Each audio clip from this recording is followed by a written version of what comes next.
হঠাৎ করে তাকায়া দেখেন পুরাতন একটা বিল্ডিং। ওই পুরাতন বিল্ডিং এর সামনে একজন যুবক চেয়ার নিয়ে বসিয়া আছি। যুবকটা দেখতে বড় সুন্দর, বড় চমৎকার। যুবকের চেহারা বড় সুন্দর। চেহারা সুন্দর করেছেন কি? আওয়াজ দিতে কি মুসলমান লজ্জা হয় নাকি? জোরে বলেন না। চেহারার সৌন্দর্য দান করেছেন কি? আবার কালো বানাইছেন কি? মোটা চিকুন বানাই কে? সম্পদ দেনেওয়ালা কে? ইয়ামানত চন্দে রোজে নজদ মাস দর হাকিকত মালিক হর শাই খুদাস। মাল দেওয়ার মালিক আল্লাহ। আল্লাহকে মাল দিয়া দিয়া মাঝে মাঝে টেস্ট করে দেখি এরা আমার রাস্তায় খরচ করে কিনা, আমার পথে ব্যয় করে কিনা। তো আল্লাহর ওলি মালিক দিনার রহমাতুল্লাহ আলাই পুরাতন বিল্ডিং এর কিনারে গিয়ে দাঁড়াইছে। খাদিম নিয়ে দাঁড়ায় দেখেন একজন যুবক, বড় সুদর্শন যুবক, চেয়ারে বৈশা বৈশা পুরাতন বিল্ডিং এর মধ্যে রাজমিস্ত্রি দিয়ে কাজ করাইতেছে। বাহিরে বসিয়া বসিয়া নির্দেশ দেয়, এই কাজ করো, এই কাজ করো। আল্লাহর ওলি মালিক দিনার তার সামনে গিয়ে দাঁড়ায়া ডাক দিয়া কয়, যুবক এই মুসাফির খানাটা কার? যুবকের মেজাজ গরম হয়ে গেছে। হুজুরে আবার কয় কি? এটা বলে মুসাফির খানা। এইটা আমাদের থাকার ঘর, এইটা বিল্ডিং। হুজুর কয় এটা বলে মুসাফির খানা। যুবক ডাক দিয়া কয়, আল্লাহর বান্দা এটা মুসাফির খানা নয়, এটা আমার থাকার ঘর। হুজুর ডাক দিয়া কয়, যুবক রাগান্বিত হয়ে গেলাম, আমি জানতে চাই তোমার আগে এই ঘরে কে বসবাস করেছি? কয় আমার বাবা। কয় বাবার আগে তোমার এই ঘরে কে বসবাস করেছি? কয় আমার বাবার বাবা, আমার দাদা। কয় এরা এখন কই? কয় এরা এখন কবরে। কয় আসা যাওয়া করলে যারা চলে যায় আর তো আসে না। মুসাফিরও একবার ওই রাস্তার কিনারার ঘরের মধ্যে বসে কিছু বিশ্রাম নেয়, পরে আর আসে না। তাহলে বোঝা গেল যেই ঘরের থেকে মানুষ চলে যায় ওইটা হইল মুসাফিরি খানা। চল মুসাফির বনগাঠুরি বহু দূর তক জানা है।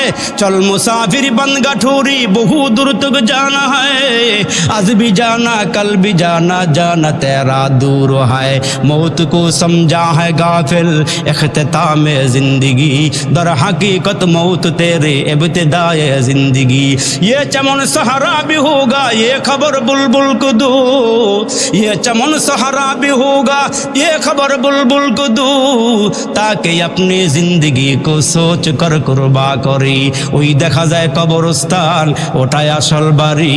ওইখানেতে ফেরেশতারা থাকে সারি সারি। ও ফেরেশতা চাস কি? মাঝে মাঝে গুস্তুস খাস কি?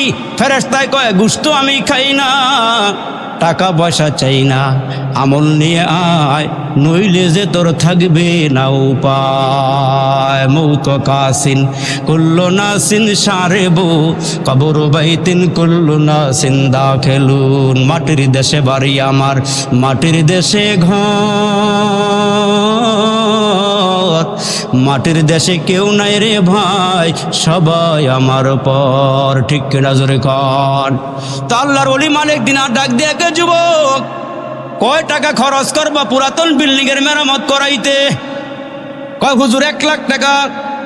1 লাখ টাকা খরচ কইরা পুরাতন বিল্ডিংটারে আবার সাজাইতে চাই। কয় আচ্ছা ঠিক আছে, 1 লাখ টাকা খরচ করে এই বিল্ডিং এ কয়দিন থাকবা বলো? যুবক ডাক দিয়ে কে, হযরত কয়দিন থাকবো এটার কোনো গ্যারান্টি নাই। সাথে সাথে আল্লাহর ওলি দাঁড়ায়া ডাক দিয়া কয়, তুমি যদি আমার 1 লক্ষ টাকা এই পুরান বিল্ডিংয়ে খরচ না করে আমারে দিয়ে দাও, আমি তোমাকে এমন একটা বিল্ডিংয়ের খবর দিব যেই বিল্ডিংটা তোমার বিল্ডিং না, তামাম দুনিয়া থেকে 10টা দুনিয়ার সমান একটা বিল্ডিংয়ের মালিক তোমার আল্লাহ বানায়া দিবি। আর ওই বিল্ডিংয়ে তুমি একবার ঢুকবা আর তোমারে কেউ বাড়ি করবে না। ওই বিল্ডিং এ একবার ঢোকার পরে তোমার কেউ বাড়ি করবে না।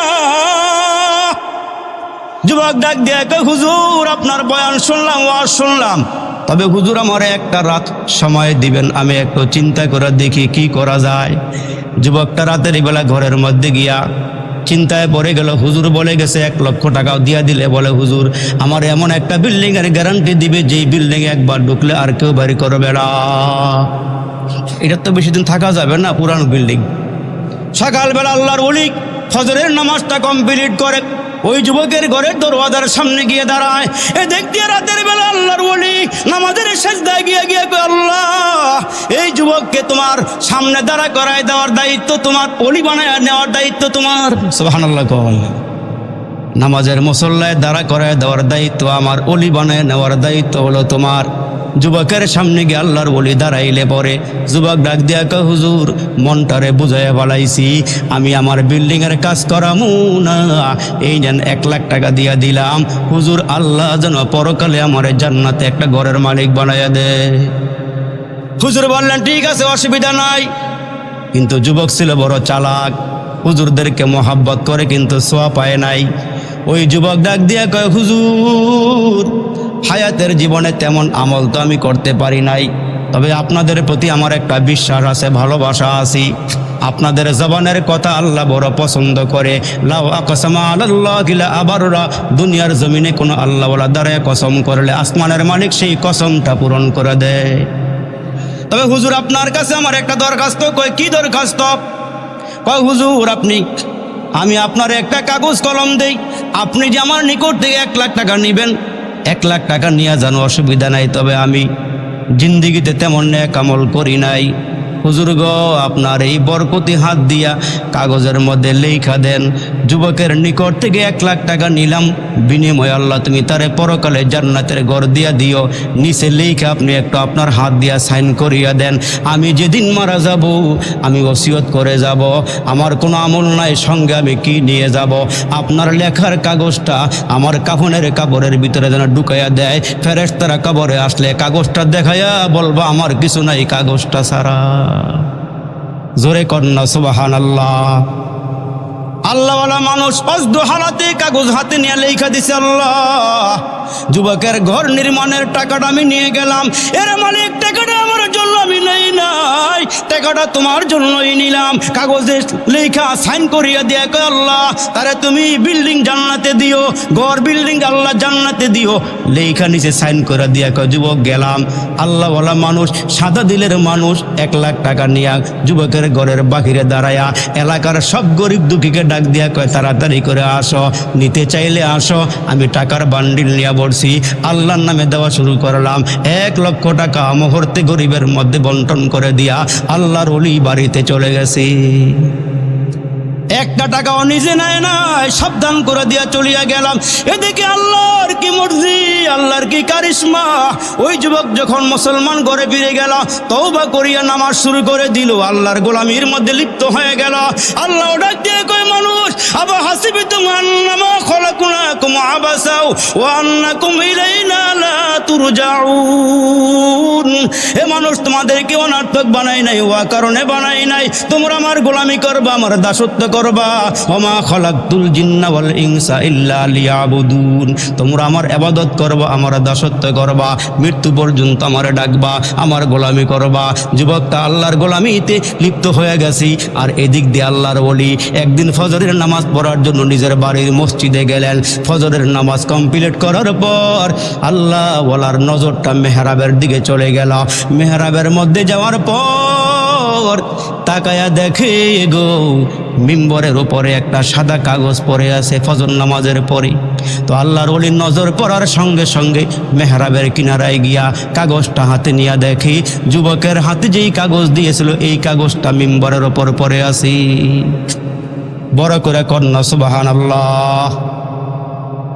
আল্লাহর ওলি মাথায় হাত দিয়ে বলে, আল্লাহ কাগজ লেখা দিলাম, কই কাগজ এইখানে আসলো কেমনে? আল্লাহর ওলি কাগজটা হাতে নিয়ে তাকায়া দেখে হুজুর লিখেছিল 1 পৃষ্ঠায়, এখন লেখা দেখা যায় 2 পৃষ্ঠার মধ্যে। 1 পৃষ্ঠার মধ্যে লেখা, আল্লাহ 1 লক্ষ টাকা নিয়ে তোমার রাস্তায় দান করে দিলাম, এর বিনিময়ে তারে জান্নাতে ঘর দিও। আল্লাহ আমি সাইন করে দিলাম তোমার নামে, টাকাও দান করে দিলাম। অপর পৃষ্ঠায় তাকায় দেখি আমার আল্লাহ নিচে লেখা দিছে, মালিক রে, এ মালিক দিনার তোর কসমটা আমি আল্লাহ পূরণ করিয়া এই যুবকের রাতে মরণ হয়ে গেছে, আমি আল্লাহ তারে জান্নাতের মালিক বানাইয়া দিছি। আল্লাহর ওলি কাগজটা হাতে নিয়ে যুবকের বাড়িতে রওনা।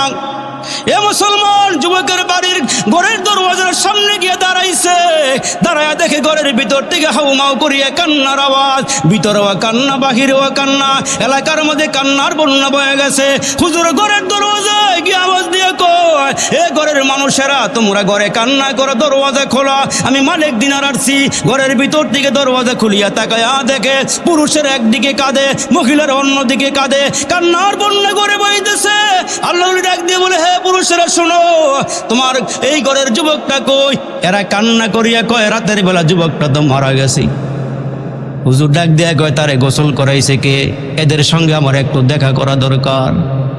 গোসল করাইছে যারা, এদেরকে খবর দেওয়া হলো। খবর দেওয়ার পর হুজুর ডাক দিয়া বলে, তোমাদের কাছে কি যুবক কোনো কাগজ দিয়া গেছে? কয়, যুবক নাকি ঘরে কাগজ দিয়া গিয়েছিল, ওই ওসিয়তনামাটা আমাদের হাতে দিয়েছিল, ওই ওসিয়তনামাটা কাফনের কাপড়ের ভিতরে ঢুকাইয়া দিয়েছিলাম। হুজুর ডাক দিয়া কয়, ওই কাগজটা দেখাই লেগে তোমরা চিনবানি? কয়, হ্যাঁ হুজুর চিনব। কাগজটা পকেট থেকে আল্লাহর ওলি বাইর করে দেওয়ার পর যারা গোসল দিছিল হাউমাউ করিয়া কাঁদে আর বলে, হুজুর এই কাগজটাই তো কাফনের কাপড়ের ভিতরে ঢুকাই দিয়েছিল। হুজুর এই কাগজটা আপনার হাতে গেল কেমনে? ওই আল্লাহ তাআলার দরবারে আমি ঘোষণা দিয়েছিলাম 1 লক্ষ টাকার বিনিময়ে জান্নাত দিবে, আমার আল্লাহ তো জান্নাত দিয়া দিছি। এই জন্য হুজুররা কয়, মসজিদ বানাইবা আল্লাহ জান্নাতে ঘর দিব, নবীর ঘর বানাইবা নবীর সুপারিশ পাইবা, আল্লাহর জান্নাতের মালিক হয়ে যাইবা। ঠিক কিনা জোরে কর। এই জন্য মুসলমান ভাইরা রে, আর বেশি লম্বা বয়ান নয়, আমি বয়ান করার জন্য বসি নাই, বয়ান করার যোগ্যতাও আমার নাই, দোয়ার জন্য বসছিলাম। দোয়ার আগে আগে জানি আপনারা প্রতি বছর একবার এই মাদ্রাসার মাহফিলে আসেন, উলুকান্দের জামিয়াটাকে নিজের পরিবারের মতো মনে কইরা ভালোবাসেন, পকেটটা উজাড় করে করে দান করেন। ঠিক নেই? জোরে দিকন না, আওয়াজ দিয়ে বলেন। এই জন্য উলুকান্দি জামিয়াকে আমরা ভালোবাসি তো ইনশাআল্লাহ, ভালোবাসেন তো ইনশাআল্লাহ। এই ভালোবাসায় আল্লাহ আপনাকে জান্নাতের মালিক বানাই দিন। আর একটু জোরে কোন আমিন। তো প্রতি বছরে এখানে আমি বসলে আপনারা বুঝা বলেন যে এখানে কেন বসছি, আপনারাও জানেন। তো আমি মাঝখানটা গত বছর এই সুযোগটা আমি নেই নাই, আবার এবার সুযোগটা আমি আপনাদের সামনে নেওয়ার জন্যই বসছি। আমি যদি আজকে একটা হাত উঠাইয়া ফেলাই, আপনারা সমর্থন দিবেন না ইনশাআল্লাহ? এরা জোরে কইতো না মনে হয়।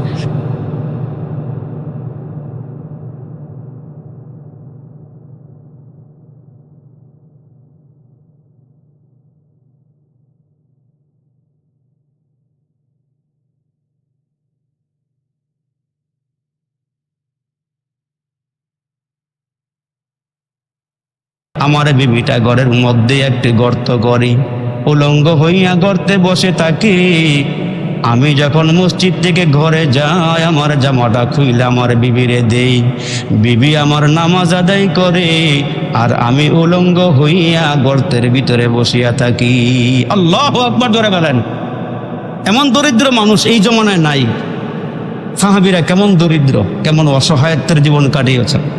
একটা মাত্র জামা স্বামী পইরা মসজিদে আসে, আবার স্বামী নামাজ শেষ করে ঘরে যায়, গর্তেতে ঢুকে বসে যায়, বিভিন্ন এটা পইরা আবার নামাজ আদায় করে। ওই সালাবা ইবনে হাতেব বলে, নবী আপনি আমার জন্য একটু দোয়া করেন, আল্লাহ যেন আমাকে সচ্ছলতার জীবন দান করে, সম্পদ দান করে। সুবহানাল্লাহ বলেন। কিন্তু নবীজি বললেন, শোনো, আমি যেই হালাতে আছি এই হালাতটা কি তোমার ভালো লাগে না, পছন্দ হয় না? সচ্ছলতার চেয়ে দরিদ্রতার জীবন উত্তম। সুবহানাল্লাহ বলেন। তারপর সালাবা ইবনে হাতেব বলে, রসুল একটু দোয়া করেন, আল্লাহ যেন আমার সম্পদ দেয়।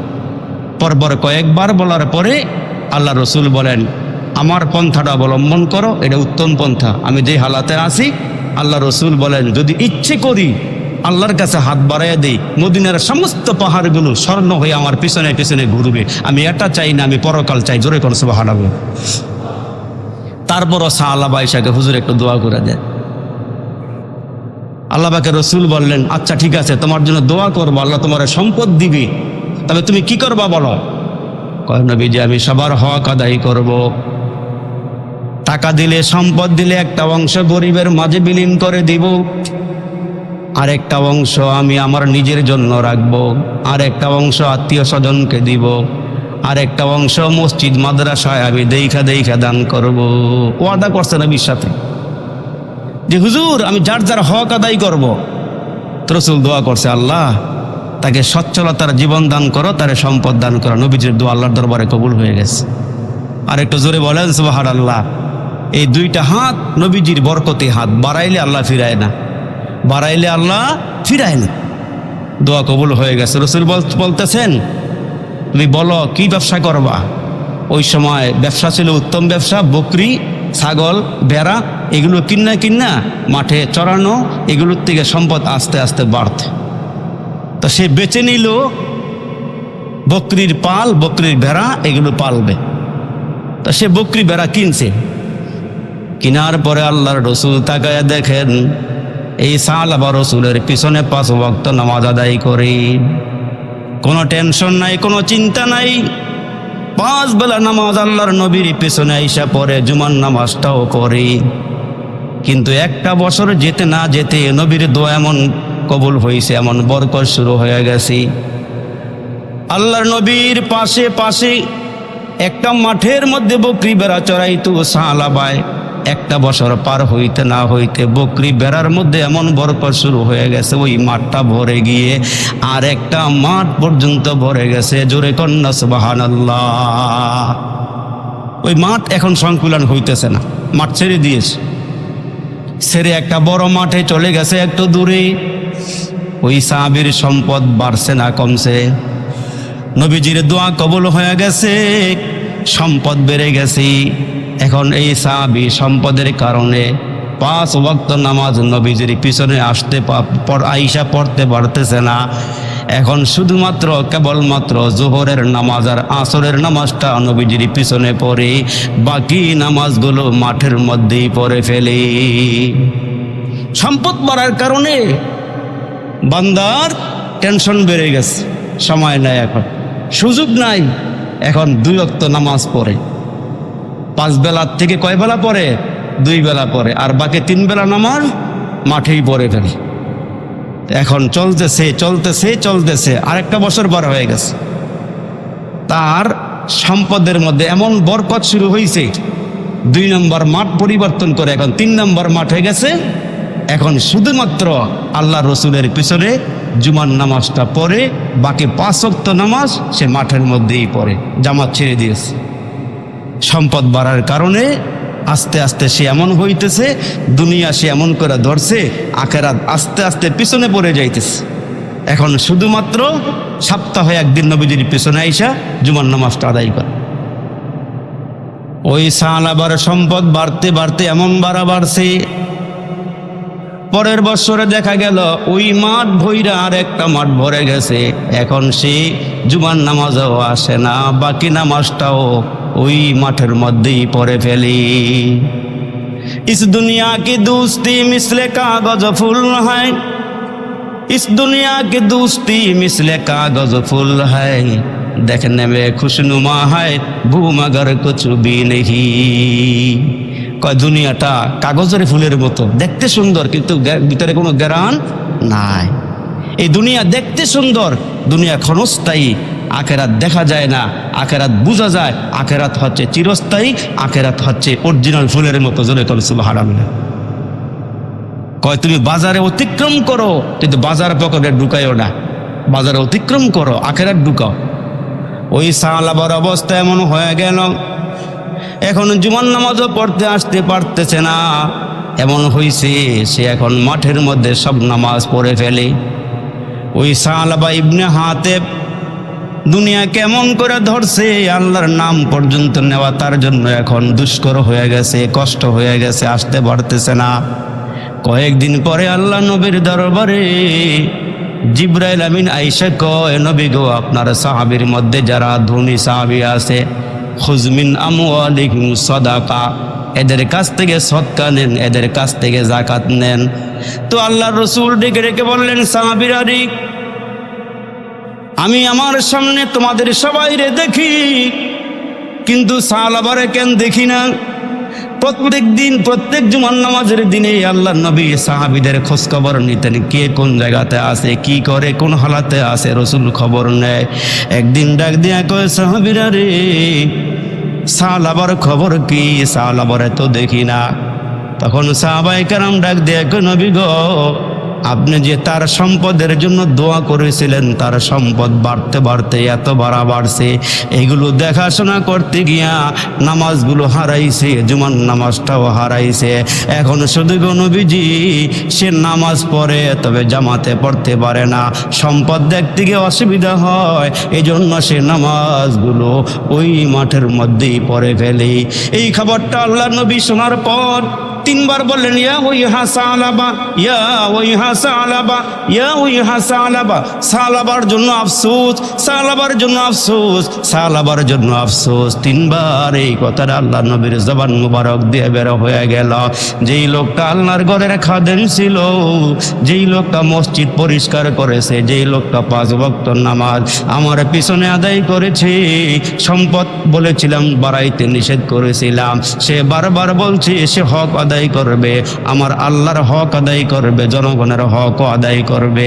যাও যাও, আয়াতে কারিমা নাজিল হয়ে গেছে, তার কাছে যাও, গিয়া বলো সে যেন বকরি বেড়াত থেকে কিছু আল্লাহরে সদকা দেয়। আল্লাহু আকবার, জোরে বলেন। সে যেন আল্লাহরে কিছু সদকা দেয়। সদকা কি আল্লাহ খায়? সদকা আল্লাহ খায়? দান আল্লাহ খায়? আল্লাহ বলছেন না, তুমি দান করো, তুমি সদাকা করো, হাদিয়া দান করো, পরস্পরের মহব্বত বাড়বে, তোমার সম্পদ পবিত্র হবে, আর বান্দার সাথে তোমার সাথে একটা সম্পর্ক ঘনিষ্ঠ হবে। জোরে কোন সুবহানাল্লাহ। রাসূল তার জন্য 3 বার বললেন, ইয়া ওই হাসা আলাবা, ইয়া ওই হাসা আলাবা। সালাবার জন্য আফসোস, সালাবার জন্য আফসোস, 3 বার বলে দিলেন। এই আয়াতে কারিমা নাযিল হওয়ার পর সরকারে দু আলম 2 জন সাহাবী পাঠাইলেন, যাও মদিনার মধ্যে যারা ধনী সাহাবী আছে যাকাত উসুল করে নিয়ে আসো, সদাকা নিয়ে আসো। 2 জন সাহাবী ঘুরিয়া ঘুরিয়া মদিনায় গিয়া ধনী সাহাবীদের কাছ থেকে যাকাত সদাকা উসুল করে নিয়ে আসলেন। এই 2 জন সাহাবী চলে গেলেন সালাবার নিকটে, ও সালাবা, তুমি আল্লাহর জন্য কিছু দান করো, আল্লাহরে কিছু সদাকা দাও। আল্লাহ বলেছেন যাকাত দেওয়ার জন্য, তুমি যাকাত দাও। সালাবা ওই মুহূর্তে ডাক দিয়া কয়, কি বলো? আমি কষ্ট করে করে সম্পদ বাড়াইছি, আগে কি কথা ছিল নবীর সঙ্গে, আর এখন কি বলতেছে? আমি কষ্ট করে করে সম্পদ বাড়াইছি, আমি একটু চিন্তা করে দেখি দান করা যায় কিনা, সদাকা দেওয়া যায় কিনা, তোমরা চলে যাও, আমি রসুলের সঙ্গে দেখা করে পরামর্শ করব কি করা যায়। দেয় নাই, মাল দেয় নাই, সম্পদ দেয় নাই। এজন্য বাংলা কবি বলেন, আমি আল্লাহ ধন দিয়া মন দেখিলাম, কত ধনী কানে দইরা রাস্তায় বসাইলাম। আমি আল্লাহ ধন দিলে নিয়া কুল পাবি না, আমি আল্লাহ কাইরা নিলে টের পাবি না। এ আমার বাবা জিরে, আমার যুবক ভাইরা, সালাবা সদাকা দেয় নাই, সালাবা যাকাত দেয় নাই, আল্লাহর রাস্তায় দানও করে নাই। ওই 2 জন সাহাবী ঘুরিয়া ঘুরিয়া আল্লাহ নবীর কাছে আইসা কয়, নবী গো, অমুক ধনী লোকটা এই দিয়েছে, অমুক ধনী লোকটা এই দিয়েছে, কিন্তু সালাবার নিকটে যাওয়ার পরে সালাবা কিছুই দেয় নাই। ওগো নবীজি, আপনার সঙ্গে পরামর্শ করে নাকি সে কিছু দিবে। আল্লাহ নবী আফসোস করিয়া বলে, আহারে, যেই লোকটা আমার সঙ্গে অঙ্গীকার করল দরিদ্র মানুষের হক আদায় করবে, আল্লাহরও কিছু দিবে, জনগণেরও কিছু দিবে, এখন সম্পদের মালিক হওয়ার কারণে এই বান্দা আল্লাহরে ভুলিয়া গেল, তার জন্য আফসোস, তার জন্য আফসোস। জিবরাইল আমিন মুহূর্তের মধ্যে আল্লাহর নবীর সামনে এসে হাজির হয়ে গেছে। ওগো নবীজি, যেই লোকটা ওয়াদা করেছে, ওয়াদা পূরণ করে নাই, এরপরের থেকে কোনো সম্পদ নিয়ে আসলে আপনি তার সম্পদ গ্রহণ করবেন না। নাউজুবিল্লাহ, জোরে বলে। সঙ্গে সঙ্গে আল্লাহ বার্তা পাঠাই দিয়া কয়, নবীজি, আপনি তার যাকাত নিবেন না, তার দান গ্রহণ করবেন না, কেন জানেন? আপনি লোক পাঠাইছেন, সে যাকাত দেনে অস্বীকার করেছে, সাদাকা দেনে অস্বীকার করেছে। ওগো নবীজি, আমি সম্পদ দিয়ে দেখলাম সে আমার রাস্তায় ফিরে আসে কিনা। ওগো নবীজি, সে দান করে কিনা। ওগো আল্লাহ নবী, আপনি তার সম্পদ গ্রহণ করিয়েন না। ওই মুহূর্তে তার কিছু আত্মীয় নবীজির সামনে বসা ছিল। জিবরাইল আমিন যখন এসে খবর বলে গেছে, খবরটা বলার সঙ্গে সঙ্গে তার আত্মীয়রা দৌড়াইয়া গিয়া সাহাবারে কয়, সাহাবারে, তোর বিরুদ্ধে আল্লাহর নবীর সামনে আয়াতে কারিমা নাজিল হয়ে গেছে। তুই কেন ওয়াদা রক্ষা করস নাই? তুই কেন রসুলের দরবারে মাল পাঠাস নাই? নবী বেজার হয়ে গেছে, আমার আল্লাহ বেজার হয়ে গেছে। আমার নবী নাখুশ হয়ে গেছে। নবী নাখুশ হইলে আল্লাহ নাখুশ হয়ে যায়, নবী নারাজ হয়ে গেলে আল্লাহ নারাজ হয়ে যায়। আল্লাহ ডেকে বলেন, হে রসুল, আপনাকে কেউ আঘাত দিলে সেজন্য আমার কুদরতি কলিজার মধ্যে আঘাত দিল। আপনার আব্বা নাই, মা নাই, আমি আপনাকে পাহারাদারি করি, আপনাকে আমি দেখা রাখি। আমার এই গালিগুলো করলে আমি কোনো কিছুই বলি না, তবে আপনারে কেউ কোনো কিছু বললে আমি আল্লাহ সহ্য করি না। সঙ্গে সঙ্গে আয়াতে কারিমা নাজিল করে ওই ব্যক্তির ব্যাপারে আল্লাহ তাআলা আমার নবীর কাছে ফয়সালা পাঠাইয়া দে। ওই সাহাবা যখন খবর পাইছে নবীর সামনে জিবরাইল আইসা হাজির হয়ে গেছে, তার বিরুদ্ধে আয়াতে কারিমা নাজিল হয়ে গেছে, দেখা বাইসা কিছু মাল নিয়ে আসছে। আয়সা কয়, নবীজি আমার মাল গ্রহণ করেন। আমার নবী কয়, তুমি তো প্রথম দেও নাই, এখন ঠেলার নাম বাবাজি, তো এখন আল্লাহর পক্ষ থেকে তোমার বিরুদ্ধে আয়াতে কারিমা নাজিল হয়েছে, আর এখন আসছে যাকাত দেওয়ার জন্য। আমরা এখন আল্লাহ চিনি না, আল্লাহ বুঝি না, মুয়াজ্জিনের আজান কানে ঢুকে ঠিক, কিন্তু ওই ঢুকাইয়া অন্তরে নিয়ে মসজিদে আসি না। কিন্তু একটা সময় বুঝে আসবে, যখন মালাকুল মউত প্রত্যেকটা ব্যক্তির সামনে আইসা গলার মধ্যে একটা চিবি দিয়ে ধরবে, গলার মধ্যে চিবি দিয়ে ধইরে একটা হুঙ্কার দিবে মালাকুল মউত, সুম্মা ইউনজিহিকাল্লাহ। আয়াতে কারিমার মধ্যে আল্লাহ বলেন, সুম্মা ইউনজিহিকাল্লাহ। আজরাইল গলার মধ্যে চিবি দিয়া প্রত্যেকটা ব্যক্তিকে চিবি দিয়া ধরবে, ধরে বলবে, এই মুহূর্তে কই তোমার নেতা, কই তোমার সম্পদ, কই তোমার ভাই, কই তোমার বিবি, কই তোমার সন্তান? বলো না আমার হাতটা একটু সরাইতে, বলো না একটু হাতটা এখন গলার থেকে সরাইতে। দুনিয়ার সমস্ত শক্তি মিলল আজরাইলের হাতটা ওই মুহূর্তে সরাইতে চাবে না, পারবে না। ওই মুহূর্তে লোকটা বলবে, ভাই আমার একটা সুযোগ দাও, আমার একটু সুযোগ দাও, আমি এক কাজ করে আসি। মালাকুল মউত বলবেন, তোমাকে কদমে কদমে সুযোগ দেওয়া হয়েছিল, তুমি সেই সুযোগ গ্রহণ করো নাই, এখন তোমাকে ছাড় দেওয়া হবে না, তোমাকে এই মুহূর্তে রক্ষা করার মতন দুনিয়ার কেউ আসলেও কাজ হবে না। সাহাবার কাছে যখন রসুল সংবাদ পাঠাইছে, তখন সম্পদ থেকে যাকাত দেয় নাই, সাদাকা দেয় নাই, দান সাদাকা করে নাই। তখন নবীজির কাছে অনুনয় বিনয় করে বলে, হুজুর আমার এই মালগুলো গ্রহণ করেন। আমার রসুল বলেন, যেখানে আল্লাহ নিষেধ করেছেন সেখানে আমি পয়গম্বরের মাল গ্রহণ করার মতন অনুমতি আমার নাই। জোরে কোন সুবহান।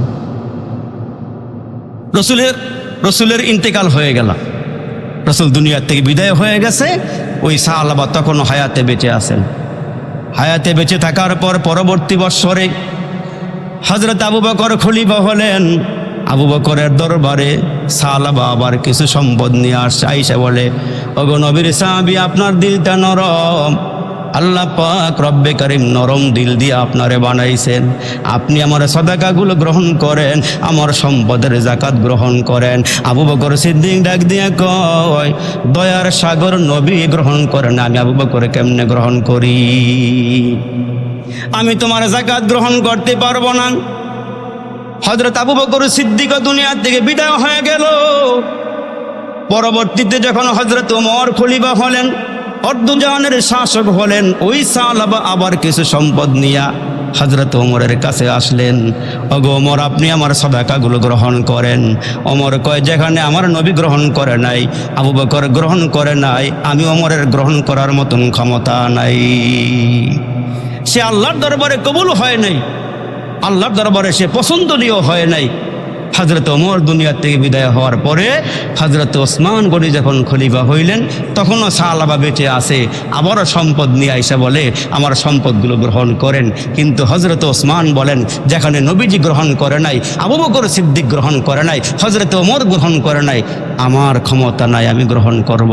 সে এমনি দুনিয়া থেকে বিদায় হয়ে গেছে। হযরত ওসমান গনির আমলে ওই সাহাবা দুনিয়া থেকে বিদায় হয়ে গেছে। এই জন্য আল্লাহ পাক ডাক দিয়ে বলেন, আমি সম্পদ সম্পদ তোমার কাছে আমানত রেখেছি, এই সম্পদ দিয়া দেখি কারা কারা যাকাত প্রদান করো, কারা কারা গরিবের মুখে হাসি ফুটাও, কারা মসজিদ মাদ্রাসার দিকে সুনজর রাখো, কারা সম্পদ দিয়ে আল্লাহকে কামাই করতে পারো, কারা সম্পদ দিয়ে আল্লাহকে রাজি আর খুশি করতে পারো। এই জন্য আবু বকর সিদ্দিক রাদিয়াল্লাহু তাআলা আনহু যখন রসুলের হাতে হাত দিয়ে কালিমা পড়ে মুসলমান হয়ে গেলেন, তখন আবু বকর সিদ্দিকের সমস্ত মাল আমার নবীর জন্য অক্ষ করে দিয়া একদিন একটা ওই খেজুর গাছের আবরণ দিয়ে জামা বানাইছি, আর খেজুর গাছের কাটা দিয়ে বুতাম বানাইয়া নিঃস্ব অবস্থায় নবীজির সামনে এসে বসে রয়েছে। বসার পরে আমার নবী তাকায় দেখা, আবু বকর তোমার গায়ে সালার চটনা, তো তোমার গায়ে দেখি খেজুর পাতার আবরণ দিয়ে জামা বানাই নিয়ে আসছে, কারণটা কি? হুজুর জামা বানাইবার মতন টাকা আমার ঘরে নাই। আল্লাহু আকবার জোরে আওয়াজ দিয়ে বলেন না। অথচ মদিনার মধ্যে সবচেয়ে বড় সাহাবী, ধনাঢ্য সাহাবী আবু বকর সিদ্দিক বলে, হুজুর একটা জামা বানাইবার মতন টাকা আমার কাছে নাই। কিছুক্ষণের মধ্যে আমার রসুল তাকায়া দেখে জিবরাইল আমিনের গায়ে, আবু বকর সিদ্দিকের গায়ে যেই জামা, জিবরাইল আমিনের গায়েও সেই জামা। জোরে কন্যা সুবহানাল্লাহ। আবু বকর সিদ্দিকের গায়ে যেই জামা, জিবরাইল আমিনের গায়েও সেই জামা। জিবরাইল নবীজির সামনে বসা, আবু বকর সিদ্দিকও বসা। আমার রসুল ডেকে বলে, জিবরাইল এই পোশাকে তোমারে কখনো দেখি নাই, এই পোশাক পরিধান করে আসার কারণটাকে একটু বলবা? কয়, আজকে শুধু এই পোশাকটা আমি পরি নাই, আসমানের সমস্ত ফেরেশতারা আজকে এই পোশাকটা পরিধান করেছে। আসমানের সমস্ত ফেরেশতারা এই পোশাকটা পরিধান করেছে। আজকের দিনের জন্য আমার আল্লাহর কাছে এই পোশাকটা দামি পোশাক, আল্লাহর কাছে পছন্দনীয় পোশাক। বুঝে আসলো না? হুজুর বুঝে আসবে একটু পরে, দুইটা সালাম নিয়ে আসছি। কার পক্ষ থেকে? আল্লাহর পক্ষ থেকে দুইটা সালাম। একটা সালাম হচ্ছে আপনি পয়গম্বরের জন্যে, আরেকটা সালাম হচ্ছে আবু বকর সিদ্দিকের জন্য। আল্লাহর পক্ষ থেকে সালাম চলে আসছে। আর জিবরাইল আমিন কয়, হুজুর আরেকটা সংবাদ আছে। কয়, কি সংবাদ? কয়, আল্লাহ পাক জানতে চাইতেছে আবু বকর সিদ্দিক আল্লাহ পাকের উপর রাজি আছে কিনা। সুবহানাল্লাহ জোরে বলেন। আবু বকর সিদ্দিক আল্লাহ পাকের উপর রাজি আছে কিনা এটা জানার জন্য আল্লাহ আমাকে পাঠাইছে। ওই মুহূর্তে পয়গম্বর জিজ্ঞেস করে, আবু বকর ইসলামের জন্য তুমি সব সম্পদ বিলীন করে দিয়া খেজুর গাছের আবরণ দিয়া জামা বানাই আমার সামনে বসে আছো, সমস্ত ফেরেশতারা আজকের দিনে এই পোশাকটা পরেছে। আজকে নাকি আল্লাহর কাছে এই দিনের পোশাকটা, আজকের পোশাকটা, তোমার পোশাকটা আমার আল্লাহর দরবারে পছন্দনীয় পোশাক। আর দুইটা সালাম নিয়ে আসছে আবু বকর। একটা সালাম হলো আমার জন্যে, আর একটা সালাম তোমার জন্যে। আমার আল্লাহ জানতে চায় তুমি আল্লাহর উপরে রাজি আর খুশি আছো কিনা। আবু বকর এমন বুদ্ধিমান, এমন মেধাওয়ালা, এমন প্রজ্ঞাওয়ালা, এমন জ্ঞানী মানুষ ছিলেন। আবু বকর সিদ্দিক ডাক দিয়া কয়, নবী গো, আমি যদি বলি আমি আল্লাহর উপরে রাজি, আর আমার মালিক যদি আমার উপরে রাজি না হয়, তাহলে আমার রাজিতে কিছু আসে যায় না। আগে জিজ্ঞেস করেন আমার আল্লাহ আমার উপর রাজি আসেনি। আগে জিজ্ঞেস করেন আমার উপরে আমার আল্লাহ রাজি আসেনি। জিবরাইল মুহূর্তে 600 পাখা বাড়ি দিয়া মুহূর্তে আরশ আজিমের কিনারায় গিয়া হাজির। আমার আল্লাহকে জিজ্ঞেস করে, মালিক আবু বকর সিদ্দিক জানতে চায় আপনি তার উপর রাজি আছেন কিনা, আপনি তার উপর খুশি আছেন কিনা। ওই মুহূর্তে আমার আল্লাহ ডাক দিয়ে কয়, জিবরাইল রে আমি এমনে বলবো না, এটা আমার শান নয়। আমি একটা আয়াতে কারিমা নাজিল করে দেই, এই আয়াতে কারিমাটা আমার বন্ধুকে বলো, আমার বন্ধু যেন তেলাওয়াত করে আবু বকর সিদ্দিককে শোনায়। আমি আবু বকরের উপরে রাজি, আমার আবু বকর আমার উপরে রাজি। আবু বকর সিদ্দিক যেহেতু আমার উপর রাজি হয়ে গেছে, এই জন্য আবু বকর সিদ্দিককে মালাকুল মউত যেদিন রূহটা বের করে নিয়ে যাবেন, ওই দিন আবু বকর সিদ্দিকের কানে কানে আয়াতে কারিমাটা পড়া হবে, ইয়া আইয়াতুহান নাফসুল মুতমাইন। আল্লাহুম্মা আমিন। রব্বানা যালামনা আনফুসানা ওয়া ইল্লাম তাগফির লানা ওয়া তারহামনা লানাকুনান্না মিনাল খাসিরিন। ফেলিয়ে না দিও রে মালিক, ফেলিয়ে না দিও। গুনাহ যত করেছি আমরা ক্ষমা তুমি করিও। বান্দা সে বন্দিগি নাই, শেষ করেছি জিন্দিগি। বান্দা সে বন্দিগি নাই, শেষ করেছি জিন্দিগি। পরকালের বিচার দিনে এ পাপীদের উপায় কি। মাফ করে দাও রে মালিক, মাফ করে দাও। মাফ করে দাও রে মালিক, মাফ করে দাও, গুনাহ যত করেছি আমরা ক্ষমা তুমি দাও। জ্বালায়ও না আমরা রে আল্লাহ, জ্বালায়ও না আমরা রে আল্লাহ কবরের আগুনে, জ্বালায়ও না আমরা রে আল্লাহ দুজখের আগুনে। এমন কঠিন আগুন সহিব কেমনি, ভাই বন্ধু সবাই মিলে কবরের শোয়া বুকে দিবে মাটি। ভাই বন্ধু সবাই মিলে কবরের শোয়া বুকে দিবে মাটি। সবগুলো দরজা বন্ধ করে দিবে জনমের লাগি। বেগুনা পাঠাইছ মালিক, গুনাহ নিয়ে যাব, কবরে হাসরে তোমায় কেমনে মুখ দেখাবো।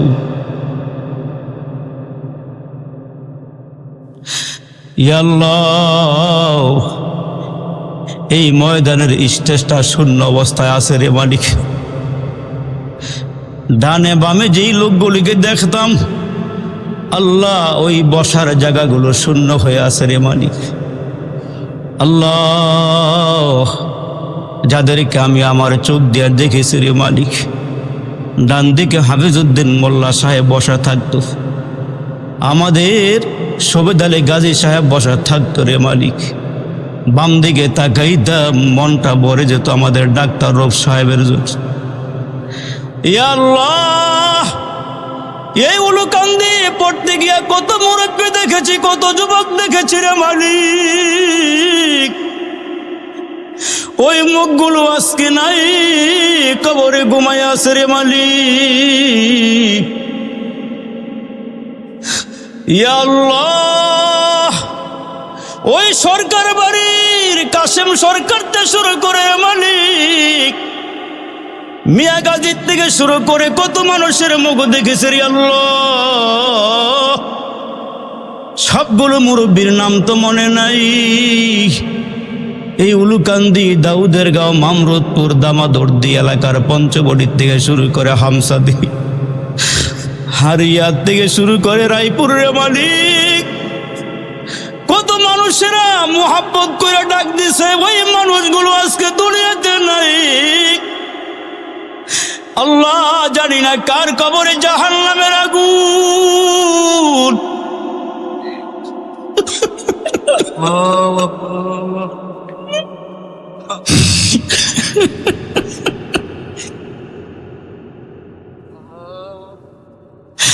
ইয়া আল্লাহ, জানি না কার বাবার কবরে জাহান্নামের আগুন। ইয়া আল্লাহ, কার মার কবরে জাহান্নামের আগুন। ইয়া আল্লাহ, জানি না বিষাক্ত সাপগুলো কারে সবল মারতেছে রে মালিক, জানা নাই রে মালিক। ইয়া আল্লাহ, ইয়া আল্লাহ, ইয়া আল্লাহ, জানি না কার কবরে বিষাক্ত সাপগুলো সবল মারতেছে রে মালিক। কে জানি নিজের বাবারে নিজের হাতে কসলায় কসলায় গোসল দিছে রে মালিক। কে জানি খাটটা কাঁধে বহন করে কবর নামাইছে রে মালিক। বাবা যেদিন বিদায় হয়ে কবর দেশে রওনা দিয়েছে রে আল্লাহ, বাবার কিনারায় দাঁড়ায়া দাঁড়ায়া, বাবার কিনারায় দাঁড়ায়া দাঁড়ায়া সন্তান বাবার মুখের দিকে তাকায় বলে, বাবা রে কই যাও, কই যাও রে বাবা, এ বাবা কই যাও।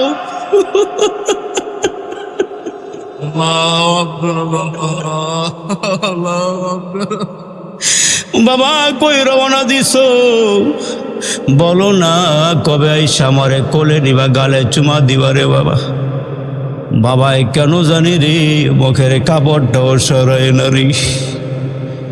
ছোট ছোট ভাই বোনগুলো দৌড়ে মার কাছে গিয়ে কই, মরি এত পাষাণ কেমন হইলা, অন্যায় করেছি, অপরাধ করেছি, বাবার কাছে কেন বিচার দিলা? বাবা তো মনটা বেজার করে ঘুমাচ্ছে।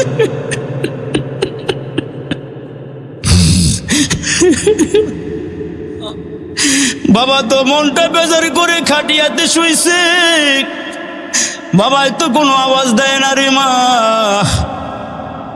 মা সন্তানের মুখের দিকে তাকায় তাকায় জীবনের মতো এই চেহারাটা দেখালো, এই চেহারার মানুষটা কোনোদিন ঘরে আসবে না, কোনোদিন টান দিয়া কোলে নিবে না। এরে বাবা দিলটারে নরম করে দেস না রে ভাই, এ বাবা দিলটারে নরম করে একটা ফোঁটা পানি বাবারে দাও না। এ যুবক এক ফোঁটা দুই ফোঁটা চোখের পানি দেস না বাবার কবরে, মার কবরে রে যুবক। আজকে কার আব্বার রুহু যেন আজকে মাহফিলের চতুর্দিকে ঘুরে রে, কার মা রুহুরে মাহফিলের চতুর্দিকে ঘুরতেছে। সন্তানকে ডাইকা ডাইকা কয় তোমার কাছে কিছু চাই না রে সন্তান, একটু চোখের পানি দে, আমি কবরে লয়ে যাই, আগুনটারে নিভাইয়া দেওয়া হোক। তোমার চোখের পানি এত দামি রে বাবা, যুবক এত পানি দামি। কবরের মধ্যে যখন তোমার আমার চোখের পানি দেওয়া হবে, আওয়াজ দেওয়া হবে কিসের পানি? জমজমের পানি নাকি আবে হায়াতের পানি নাকি হাউজে কাউসারের পানি? কয় না, আবে হায়াতের পানি নয়, জমজমের পানি নয়, না না হাউজে কাউসারের পানি নয়। উলুকান্দির ময়দানে বসে তোমার ছেলে একটা ফোঁটা পানি তোমারে দিছে,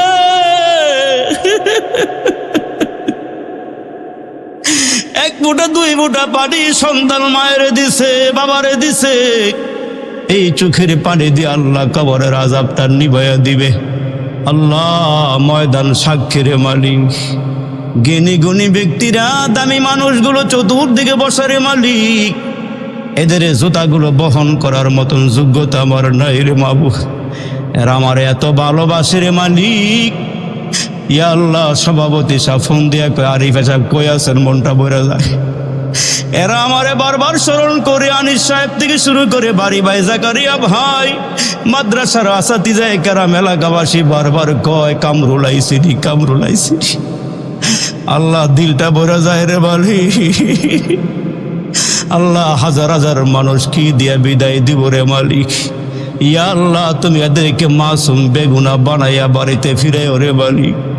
মুরব্বীদেরকে আবু বকর সিদ্দিকের মতো বানাইয়া দিও, যুবকদেরকে খালেদ বিন ওলীদের মতো বানাইয়া দিও। আল্লাহ আমার ওস্তাদ মহোদয়দেরকে তুমি কবুল করে নিও। ইয়া আল্লাহ এদেরকে দিনের রাহবার হিসাবে কবুল করে নিও। এই মাদ্রাসার শুভাকাঙ্ক্ষী যারা টাকা দিয়া পয়সা দিয়া জানে মালে শ্রম দিয়া কবর দেশে চলে গেছে, এদের কবরগুলো জান্নাতের বাগান বানাইয়া দিও। ডাক্তার রূপ সাহেবকে বারবার মনে পড়ে আল্লাহ, যেই লোকটা হাসি ছাড়া কোনোদিন কথা কয় না রে মালিক, বাজান কয়া ডাক দিছে দিলটা ভরে গেছে রে মালিক। এই লোকটার কবরটা জান্নাতের বাগান বানাইয়া দিও। রব্বির হামহুমা কামা রব্বায়ানি সগীরা, রব্বির হামহুমা কামা রব্বায়ানি সগীরা। সুবহানা রব্বিকা রব্বিল ইজ্জাতি আম্মা ইয়াসিফুন ওয়া সালামুন আলাল মুরসালিন। ইয়া আল্লাহ পরিশেষে ইয়া আল্লাহ হাজী আফতাবউদ্দিন মোল্লা সাহেবের মা দীর্ঘদিন অসুস্থ হয়ে হাসপাতালে ছিল, ঘরে নিয়ে আসছে, বাড়িতে নিয়ে আসছে রে আল্লাহ। তোমার এই বান্দিদারে আল্লাহ তুমি সাফায়ে আজেলা কাল কুল্লিয়া দায়মা নসিব করো রে আল্লাহ। এ আল্লাহ কমিটিরে কবুল করে দাও, এ আল্লাহ এলাকাবাসীরে কবুল করে দাও। যে যেখান থেকে হাজিরা দিছে আল্লাহ সবার হাজিরাগুলো কবুল করে দাও বিরহমাতিকা ইয়া আরহামার রাহিমিন।